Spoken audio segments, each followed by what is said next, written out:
सीधा जीवन देने के बाद जी के लिए अप्लाई। और जी फेल हो गया। तो आज का नया व्लॉग हमारा आया है ड्राइविंग लाइसेंस का। गाड़ी हमने कैसे परचेज करी, क्या उसका प्रोसीजर रहा। स्टार्टिंग करते हैं हम सबसे पहले अपना ड्राइविंग लाइसेंस से। किस दिन हमने ड्राइविंग लाइसेंस दिया था अपना? हमने सबसे पहले अपना जीवन दिया, जो यहाँ का सबसे फर्स्ट, जैसे इंडिया में लर्निंग लाइसेंस होता है, ऐसे यहाँ पे कंप्यूटर बेस्ड जीवन होता है, जिसमें कंप्यूटर टेस्ट होता है 20 मिनट्स का। और उसमें आपको 2 सेक्शन आते हैं, एक साइंस को लेके और एक फाइन वगैरह को लेके। और दोनों सेक्शन में 20 क्वेश्चंस होते हैं। आप प्रैक्टिस करते हो, आप वो टेस्ट दे के आते हो। अगर आपका क्लियर हो जाता है फिर आप G2 के लिए एलिजिबल हो जाते हो।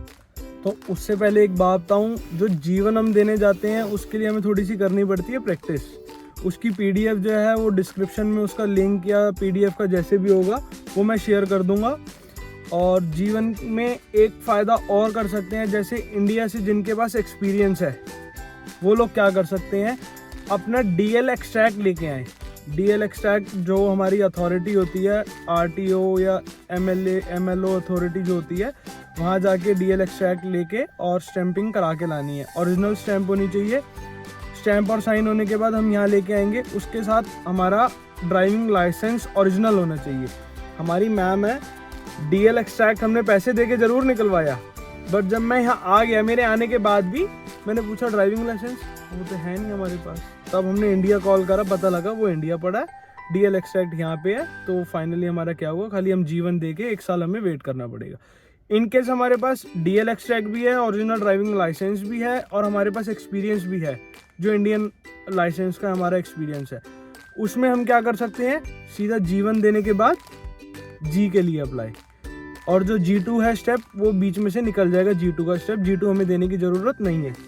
बट सजेशन, G फेल हो गया तो आपको फिर G2 देना पड़ेगा, फिर आप G दे सकते हो, आप दोबारा G नहीं दे सकते। तो सजेशन यही है कि सबसे पहले G1 के बाद स्टेप वाइज चलो, पहले G1 दे दिया, फिर G2 की प्रैक्टिस करो और फिर G दो।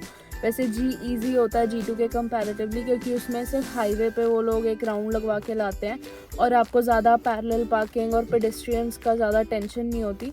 लेकिन फिर भी अगर G क्लियर नहीं हुआ, क्योंकि G में वो लोग ज़्यादा स्ट्रिक्ट होते हैं, क्योंकि वो हाईवे की ड्राइविंग होती है, अगर वो क्लियर नहीं हुआ तो फिर आपको पहले G2 देना पड़ेगा और फिर आपको दोबारा आप G दे सकते हो। स्ट्रिक्ट क्यों होते हैं, स्ट्रिक्ट का रीज़न बताऊं, क्योंकि उनको पता होता है आपने सीधा G दिया है, आपको यहाँ का एक्सपीरियंस तो नहीं है, आपको गाड़ी चलानी जरूर आती है, आपको यहाँ का एक्सपीरियंस नहीं है, आप सीधा G2 मतलब सिटी या G2 हो गया हमारा सिटी ड्राइविंग का ना देके आप सीधा हाईवे का टेस्ट दे रहे हो, जो हमारा G का हो गया। मैं अपना एक्सपीरियंस शेयर करता हूँ। मैंने जीवन दिया, मैं 1 हफ्ता गाड़ी चलाई, मैंने ड्राइविंग टेस्ट सेंटर जो था उनसे सीखी। उस बंदे ने मेरे को सिखाई, जितनी उसको आती थी उतनी ही उसने मुझे सिखाई। मैं G अपना देने चला गया। क्या हुआ फिर? और G फेल हो गया। मैंने कॉल करा, मैंने कहा यार क्लियर नहीं होगा। She is like you are not clear. मैंने कहा कोई बात नहीं, फिर हम देते हैं। इससे पहले तक मेरे को क्या पता था कि अगर आप G फेल करते हो तो आपको 1 साल वेट करना पड़ेगा अपना G2 देने के लिए भी। तो बहुत प्रेशर था। फिर मैंने पढ़ा वड़ा, चेक वेक करा, तो मेरे को जाके पता लगा कि G2 में अप्लाई कर सकता हूँ। फिर मैंने G2 दिया, फिर उसी से सीखता रहा, फिर मैं फेल हो गया G2 में। ध्यान है?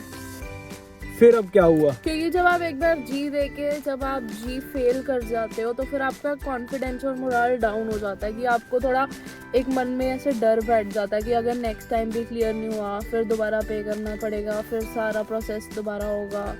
तो इस वजह से अगर आपका G नहीं क्लियर हो रहा तो खाली ऐसा नहीं है कि आपको आपके पैसे और लगते हैं, उसके साथ साथ फिर आपका कॉन्फिडेंस भी अफेक्ट होता है। एक बात और, फिर मैंने किसी और से ड्राइविंग टेस्ट, मतलब वो जो क्या था उसका ट्रेनर, जो मेरा ट्रेनर था, मैंने वो चेंज करा। ट्रेनर चेंज करने के बाद मैंने उससे 1-2 क्लासेस ली, फिर मैंने G2 अप्लाई करा। और 2 बार जिसकी गाड़ी लेके गया, जो मेरा पहले वाला ट्रेनर था, 3rd टाइम भी मैं लेके उसी की किया, क्योंकि वो सस्ते में दे रहा था मेरे को गाड़ी। वो भी बताऊंगा क्या कॉस्टिंग रही उस चीज़ की भी।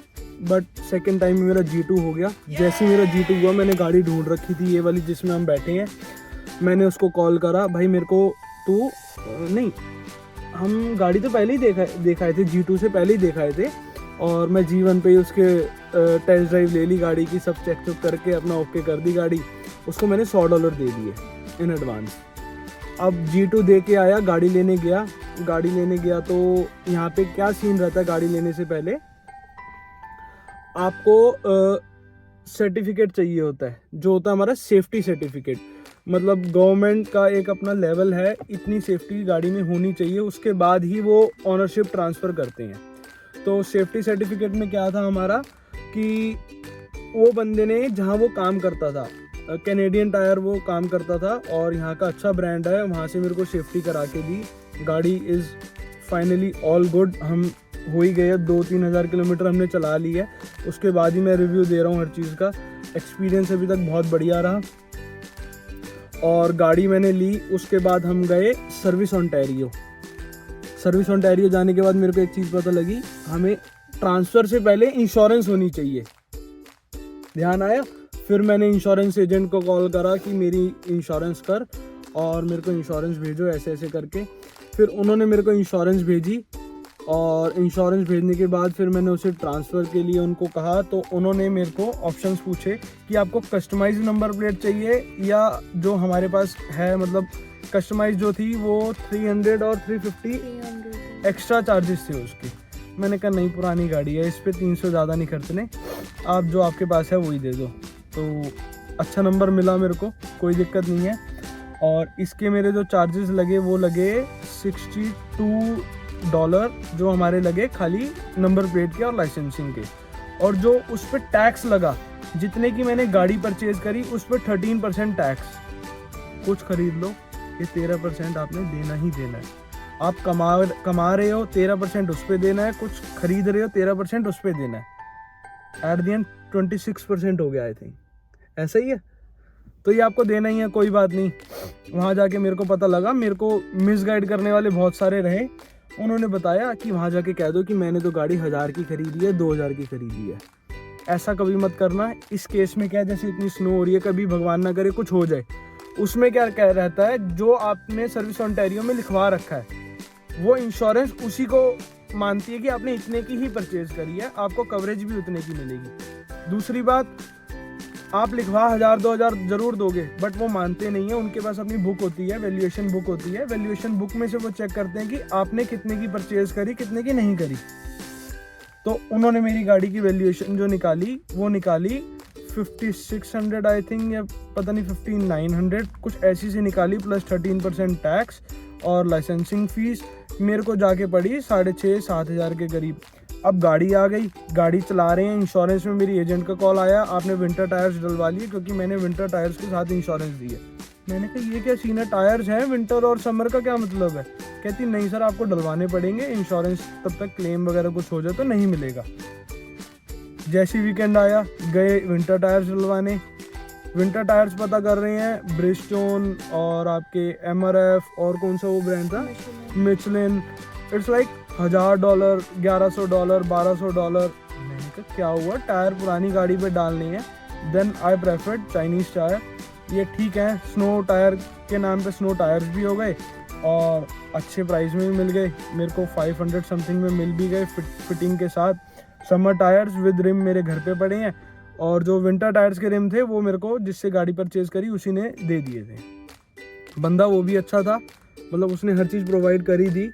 मतलब लाइसेंसिंग के लिए भी मेरे साथ चला गया, सब करा के आया। नहीं तो ऑलमोस्ट जितने थे कोई साथ जाने को तैयार नहीं था कि नहीं हम नहीं जाएंगे, आपको खुद ही जाना पड़ेगा, खुद ही करा के आना पड़ेगा। तो फाइनली यही हुआ, विंटर टायर्स भी डल गए, लाइसेंसिंग भी हो गई, लाइसेंस भी आ गया और गाड़ी भी आ गई। अब गाड़ी आने के बाद आप क्या क्या कर सकते हो वो आपको खुद सोचना है। आप डिलीवरीज कर सकते हो, आप गाड़ी से उबर कर सकते हो, आप राइड्स कर सकते हो। पोपर राइड करके राइड है, पोपर राइड कर सकते हो। और बहुत से राइड्स कर सकते हो, जैसे आप फेसबुक पे, व्हाट्सएप या कहीं पे भी आप सोशल मीडिया पे डालते हो कि आप राइड्स लेते हो। लाइक आप जहाँ पे भी रहते हो वहाँ से एयरपोर्ट, टोरंटो या वहाँ से ब्रैम्पटन या मिसिसागा जाने वाले लोग बहुत हैं रेगुलर बेसिस पे, तो आप राइड्स ले सकते हो। तो गाड़ी आने की देर होती है, बेसिकली गाड़ी आ जाए तो बहुत काम निकल सकता है। अगर आपके पास कोई रेगुलर काम नहीं है तो आप ये बहुत कुछ कर सकते हो, आपके पास गाड़ी आ गई तो। अब यहाँ गाड़ी का बताऊँ, यहाँ डीजल की गाड़ियाँ नहीं आती इतनी बड़ी क्रूज़, आज तक हमने नहीं सुनी इंडिया में कि कोई बंदा पेट्रोल पे क्रूज़ खरीदता है। बट जो यहाँ गैस को कहते हैं वो पेट्रोल ही कहते हैं, यहाँ डीजल नहीं है। डीजल है ट्रक्स वगैरह में यूज़ होता है, बट डीजल का सीन क्या है कि इतनी ठंड में डीजल फ्रीज़ हो जाता है, इस चक्कर में पेट्रोल यूज़ करते हैं यहाँ। हर बड़ी से बड़ी गाड़ी यहाँ पेट्रोल पे है। पेट्रोल पे इसकी एवरेज हमें आ रही है 9 लीटर पर 100 किलोमीटर, ऐसे करके यहाँ एवरेज आती है। मतलब 9-10 की एवरेज है गाड़ी की। चलानी तो बस ठीक है, हम घूमते हैं, इंजॉय करते हैं, क्योंकि हमने तो ज़्यादा राइड वाइड करनी नहीं है, कहीं आना जाना नहीं है। और वीकेंड्स पे ऊबर राइड वगैरह करनी है तो हमारे पास लाइसेंस नहीं है, क्योंकि अभी हमने जी तो दिया नहीं है। जब तक जी नहीं दे सकते आप 12 to 6 हाईवे पे नहीं जा सकते। ये भी रूल था, 12 to 6 आप हाईवे पे नहीं जा सकते। G2 पे आप गाड़ी ज़रूर चला सकते हो, अपने काम कर सकते हो, ग्रॉसरी लेने जा सकते हो, ठंड से बच सकते हो। G2 पे बस इतना ही है, खुल के ड्राइविंग आप नहीं कर सकते। खुल के आप तब कर सकते हो जब आपके पास आ जाएगा जी। हमारी मैम जो है, इनका मैंने बता ही दिया, इनके पास ओरिजिनल ड्राइविंग लाइसेंस नहीं था, तो she is only having G1। G2 इनका होगा 1 साल बाद। 8 मंथ्स तब होता है जब आप उनके ट्यूशन से लेते हो, जब ट्रेनिंग। आप चेक कर सकते हो, ये इसको नहीं पता, मैं बता रहा हूँ। जब आप सर्टिफाइड ट्रेनिंग सेंटर से ट्रेनिंग लेते हो तब आप 8 मंथ्स में कर सकते हो। जब आपके पास सर्टिफिकेट नहीं है तब आपको 1 साल रुकना पड़ेगा। तो मैम ने जब G1 दिया है, उसके 1 साल बाद मैम G2 देंगी, उसके 1 साल बाद मैम G देंगी। ऐसा है, समझे आप? और किसी की कुछ भी इंक्वायरी है, किसी को कुछ भी पूछना है, कोई भी डाउट है, इंस्टाग्राम नीचे कमेंट्स में, और आप मेरे को मेल कर सकते हो। किसी भी तरीके से आप मेरे को ढूंढ के कहीं से भी, मैं लिंक सारे नीचे शेयर करूँगा, कहीं से भी कोई भी हेल्प चाहिए हो मैं शेयर करने को तैयार हूँ। क्यों? मेरे आने से पहले मेरे को किसी कुछ पूछना होता था, कोई बताने वाला नहीं है। मिसगाइड करने वाले बहुत ज़्यादा हैं, बताने वाला यहाँ कोई नहीं है। तो आप आराम से पूछ सकते हो, हम रिप्लाई करते हैं कमेंट्स के। और हमें इंस्टाग्राम पे भी बहुत लोगों ने कांटेक्ट किया है पुराने व्लॉग्स में कि आपने क्या चीज़ कैसे करी है। मेरी फ़र्स्ट जॉब को लेके, जो मेरी हम मैकडॉनल्ड्स में पहले फ़र्स्ट जॉब थी उसको लेके, और जो हमारे इंडिया में ट्रिप्स रहे हैं, वैष्णो देवी ट्रिप रहा है, वो सब चीज़ों को लेके तो इंस्टाग्राम पे भी बहुत लोग करते हैं। तो जिसको भी कोई डाउट हो, कोई क्वेरी हो, कोई सजेशन चाहिए हो, कोई रिकमेंडेशन हो, तो आप हमें किसी भी प्लेटफॉर्म पे कांटेक्ट कर सकते हो एंड वी विल रिप्लाई। और एक वीडियो और लेके आनी है हमने, व्लॉग जो इन्फॉर्मेटिव रहने वाला है, वो है हमारा स्पाउस वीज़ा का। स्पाउस वीज़ा की प्रोसीजर क्या रहे, क्या पेपर डॉक्यूमेंट से क्या सब कुछ था, वो भी एक बार हम जल्दी लेके आते हैं। नेक्स्ट वीक कोशिश करते हैं, क्योंकि उसकी पेपर डॉक्यूमेंटेशन बहुत लंबी थी, तो लिस्ट हमारे पे है बनानी नहीं। पड़ेगी और सारे स्टेजेस अच्छे से एक्सप्लेन करने पड़ेंगे, तो उसके हमें थोड़ी सी तैयारी करनी पड़ेगी, बट नेक्स्ट वीक तक वो भी आ जाएगी। तो इस व्लॉग को ज़्यादा लंबा ना करते हुए करते हैं यहाँ पे बाय बाय। किसी को भी ड्राइविंग को लेके, गाड़ी को लेके, लाइसेंसिंग को लेके, किसी भी तरीके की कोई हेल्प हो, कोई नीड हो, कुछ भी पूछना हो, you are free to ask. Okay, bye bye.